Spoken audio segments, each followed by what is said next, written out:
Good afternoon, everyone. It's just about 2 p.m. today, so I will call the meeting to order. Welcome to the June 1st, 2023 meeting of the TRPA Hearings Officer. This is in hybrid format, both in person and online. My name is Andrew Strain, and I'll be serving as the Hearings Officer today, and I will call the meeting to order. Our second item on today's agenda is the approval of the agenda.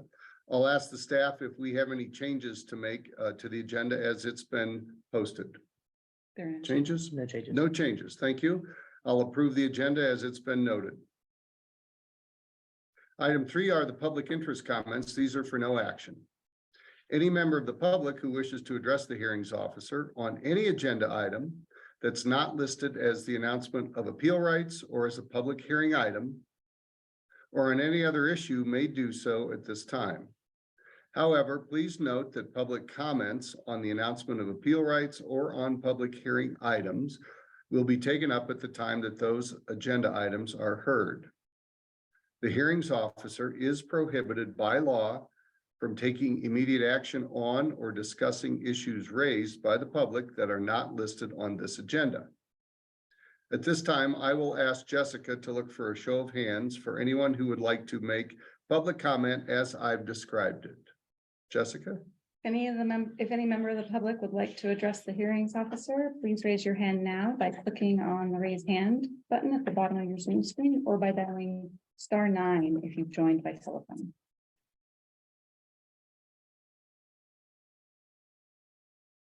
There are no hands raised to comment. Very good. Thank you, Jessica. Seeing there are no public interest comments, we'll move on to item 4, the announcement of appeal rights. Any decision of the hearings officer is appealable to the TRPA Governing Board within 21 days of the hearings officer decision. The application fee and the appeal application can be found on the TRPA's website. Let's move on to item 5, our public hearing items. We have one today. Item 5A is the Crystal Shores West HOA existing buoy field expansion. It's located at 525 Lakeshore Boulevard in Washoe County, Nevada. The assessor's parcel number is 122-080-00. And the TRPA file number is more 2022-1835. Zach Davis is our staff planner handling this item today. Zach, will you please begin with a brief summary of the proposal and any issues that you came to as part of your review? Certainly. So Crystal Shores West is a homeowners association proposing to expand an existing buoy field. There are 4 existing buoys within the field, and we'd be adding an additional 9 mooring buoys as proposed. The first thing I'd like to bring up as a part of this is initially the allocations that were given to or made eligible for by the homeowners or by TRPA to the homeowners association in the 2020 lottery included 4 mooring buoys, which were originally submitted as a part of an application in 2021. The 6 mooring buoys were or moorings were allocated in 2021. Excuse me, I might have said 2021 twice. It was 2020 and 2021. Yep, no, that's right. And so instead of seeing 10 total mooring allocations here on this application, you're actually going to see 9 additional buoys have been proposed. The reason being is that when they were made eligible for 6 mooring buoys in the latter lottery period in 2021, the floating platform was not looked at as one of their moorings.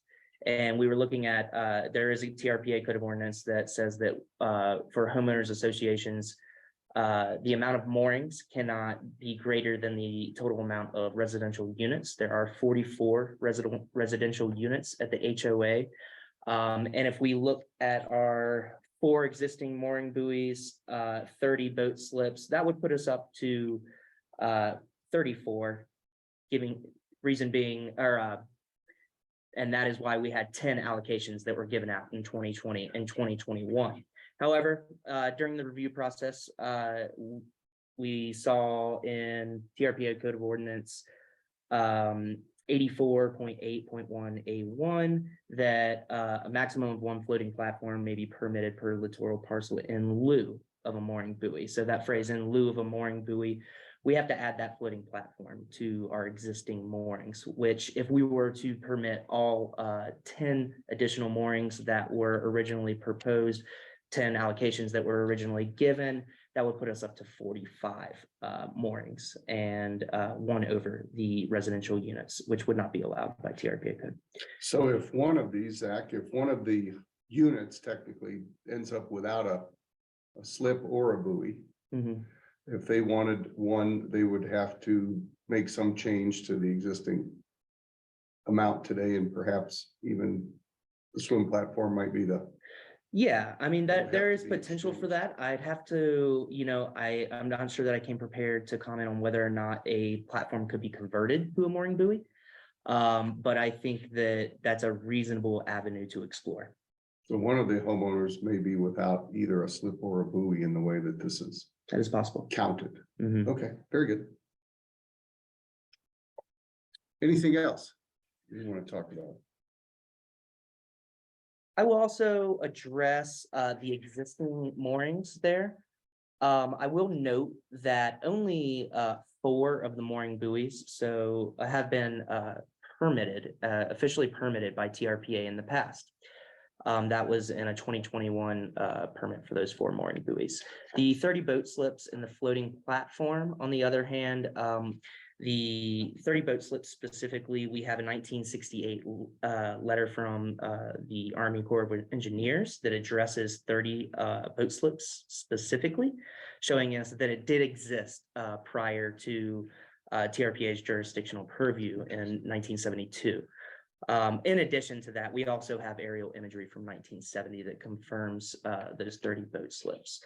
And then we also have, regarding the floating platform, we have a 1975 letter from TRPA that states that a swimming raft, or as we call them now, floating platforms,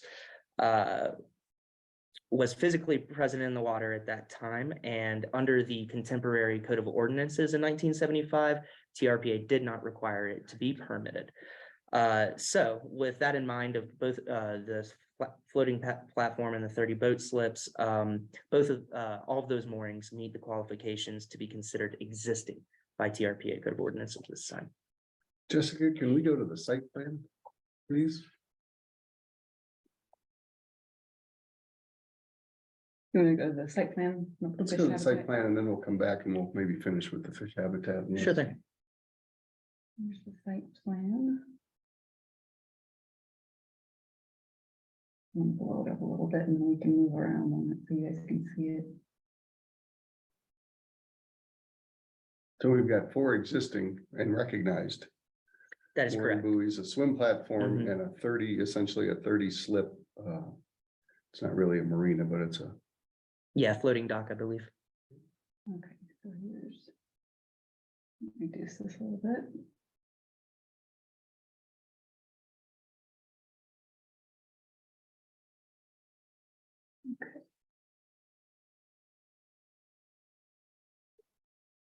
Good, So there's the existing buoys. good. And this shows us the existing and the proposed mooring buoys. So I'll see current existing locations for the mitigation. Yes, so yeah, you'll see the proposed granite rock pyramids up towards the top of the screen there. You'll see 5 structures that are marked. And if we actually scroll to the far right, Jessica, of this site plan, and then maybe up or actually down just a hair, we'll see the rock pyramid structures there depicted. Just as it says there, these are going to consist of washed granite, so free of fine sediment, with stones a minimum of 8 inches in diameter. And then if we scroll to the far left of this, and then all the way down, we'll see more notes on their fish habitat mitigation here as proposed. All the way over. And I will comment that there are 6 proposed buoys in feed and cover habitat, which we can take a closer look at up on the site plan here in a moment. But there are 6 proposed buoys in feed and cover habitat The other 3 buoys are proposed in marginal habitat. The buoy blocks themselves have a footprint of 8 square feet. And at a 1-to-1 ratio of mitigation, we're requiring 48 square feet of fish habitat mitigation. Now, as you'll see there, they're proposing, the applicants are proposing 6 rock stacked pyramids at 9 square feet each, which comes out to 54 square feet. And permit condition 1 of the draft permit, you'll see that I've required the 54 square feet as proposed. How tall are those stacked pyramids typically? Do you know? That I do not know. If we go back to their diagram there, we do have, I believe, a figure for the overall area. So plus or minus 27 cubic feet. And, you know, off the top of my head, without whipping out a calculator, no, I'm not sure exactly how tall that is. I'll hold that question. Yeah, maybe we can I'm hold that for the curious. applicant. Is it a foot? Is it 3 feet? Is it 4 feet? Yeah. Okay. Anything else? Oh, Jessica, can we please scroll to the, about the middle of it where we could see that, the boat slips and yeah, the proposed buoys. Yeah, I'll just point out, and maybe just a hair down.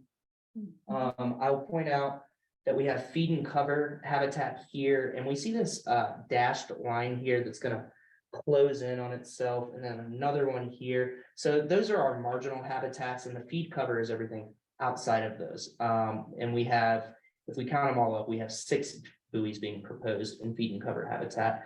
And then within that marginal habitat, we have that floating platform, some existing buoys, and then we have 3 proposed buoys. And I think if we scroll down a little bit more, we see that third one. Yeah, there's that proposed buoy. Okay. And let's look at the GIS layer, Yes, actually, I'll stay up here for that. which I think the color version of that helps really Yes. define which is feed and cover and which is marginal. Yes, because I know I got it swapped a few times myself, thinking of this as a marginal habitat and this is feed and cover. So that really clears things up to kind of go from this to that. Perfect, thank you.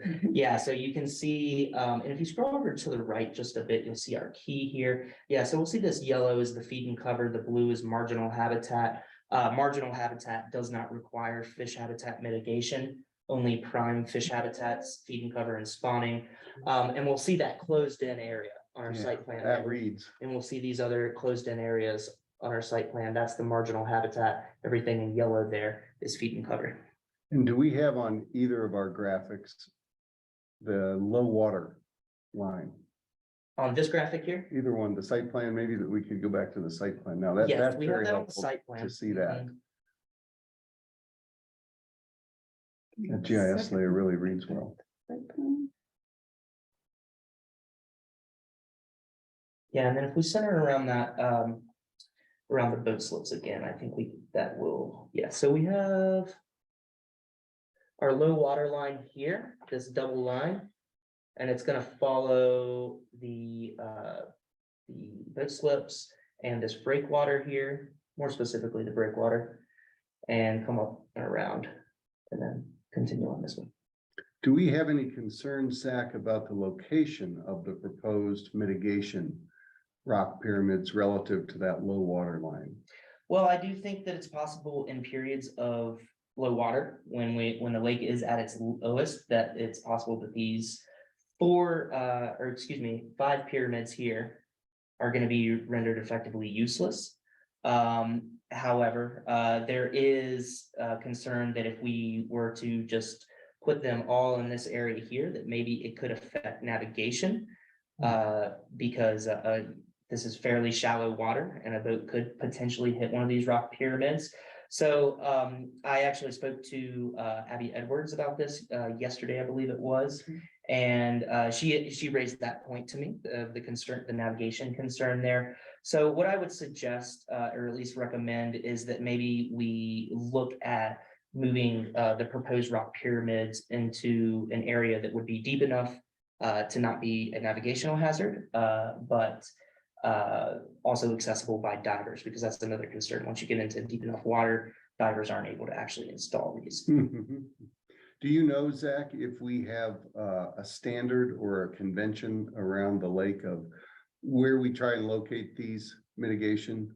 I've seen several of these in previous projects that have mitigation attached to them for the same reason that we're talking about here. Mhm. And I'm wondering if we've established between the consultant community, the people who do the work in the water, I was gonna say on the ground, but in the water, and the staff about the best locations relative to shoreline and the water lines. Where's the right place to put these? To my knowledge, there is no standard at this time, at least that I'm aware of. Or accepted practice where, Yeah, typically it's been where, yes, where you can assume that it's in deep enough water that to not be a navigation issue.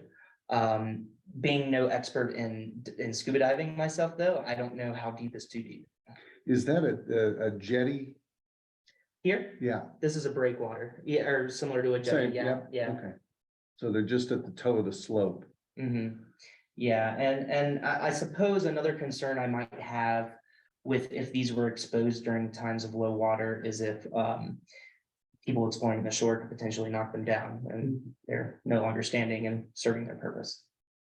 Yeah, it seems like we might be able to find a location for them, trying to optimize, I guess. Sure. Those issues of navigation, the lake level, and the effectiveness of the mitigation itself. And Yes, sir. it feels like those could be high and dry. Mhm. In, not this summer, obviously, but in other Yeah. summers, that's why I was curious how tall they were. If we see them Excellent point, start yeah. to become exposed out of the water. Okay, I'll ask our consultant what her opinion is. Sure, thank you. Anything else? Let me briefly browse my notes, make sure.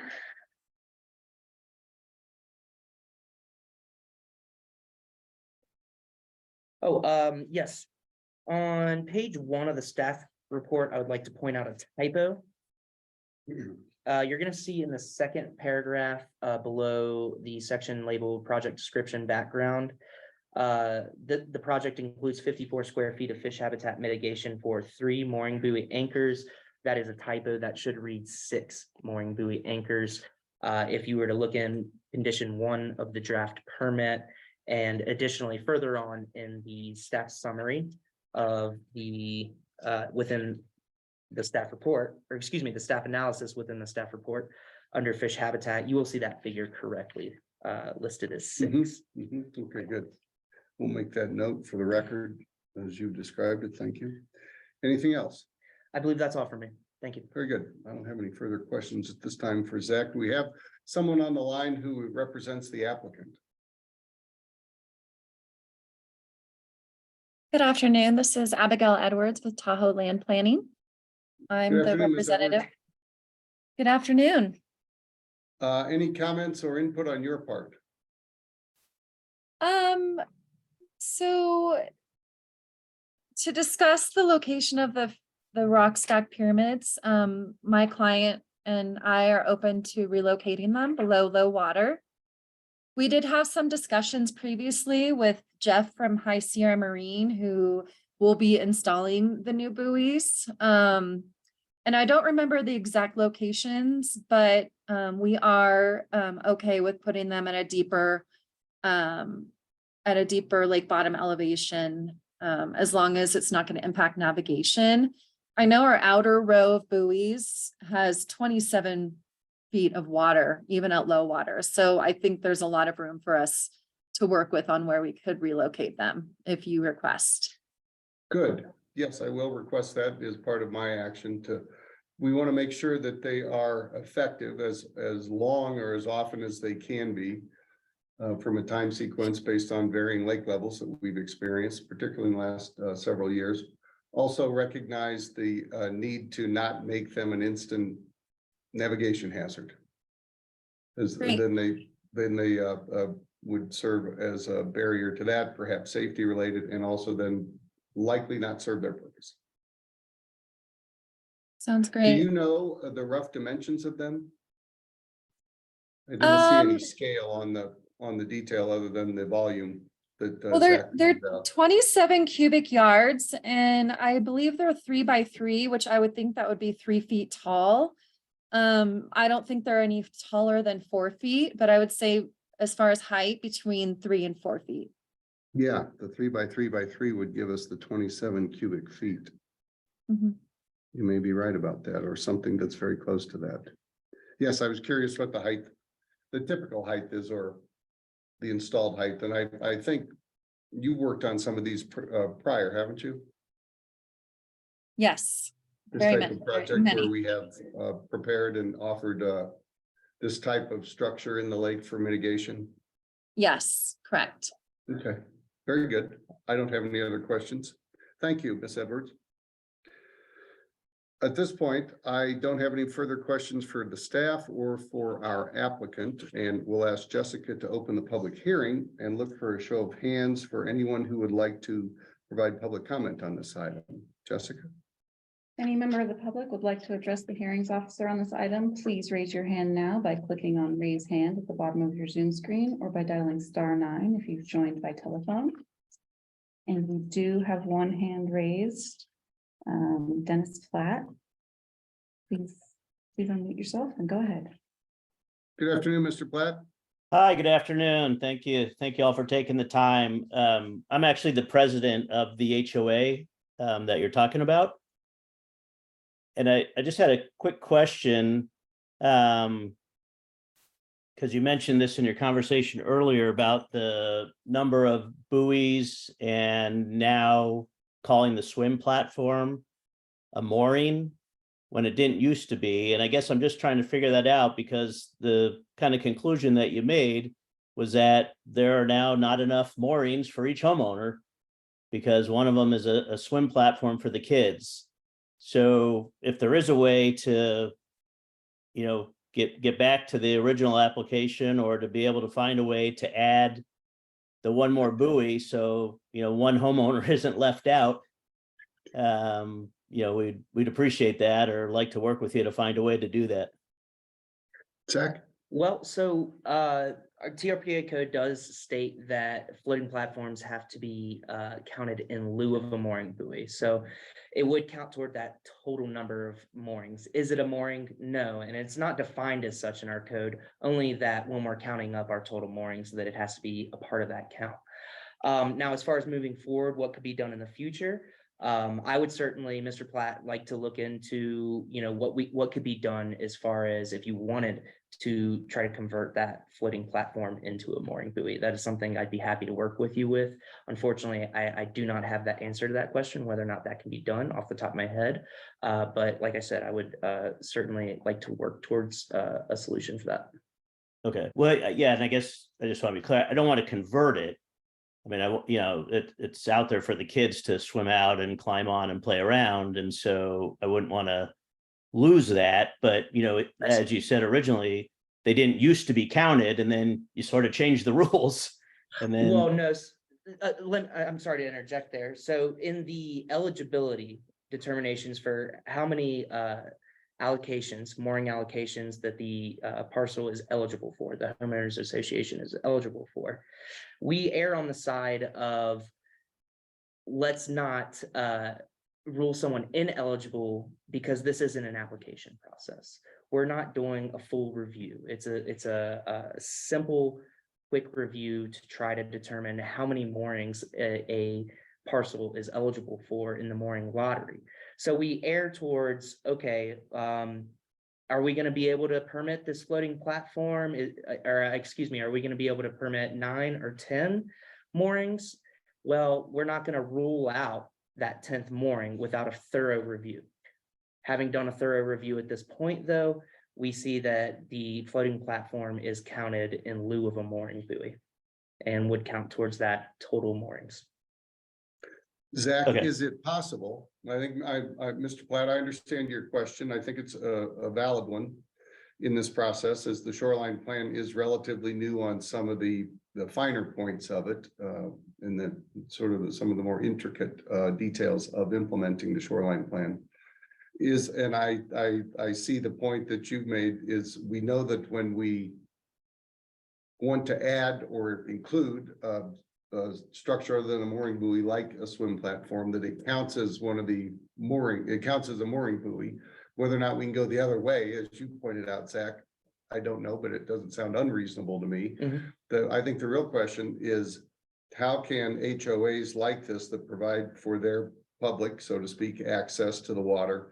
How can they have one slip or buoy, one mooring Mhm. per unit and And a floating platform. some other structure to, Sure. for, to facilitate public, and I think in this case, safe public access? How do we, and I don't just mean the HOAs or, it's sort of the big we that sat around the table for the shoreline plan, that set of partners. How do we figure that out? To be able to allow the full number of units to have access to one or the other, buoy or Sure. slip, and a platform. Well, I think it would probably require a change to the language in the code of ordinances, a simple change. It would be, a small change within the code of ordinances. Now that process isn't necessarily simple or short. But that is something that, could be initiated. Would Mr. Platt's HOA be able next year in the allocation process to ask for one? It would and be not, eligible. unless the residential units were to increase, it would not. I mean, Yeah, well, they holding could everything else the submit. same. Yeah, I mean, they could submit certainly, but I do not think we would make that eligible. I see. Yeah. Okay.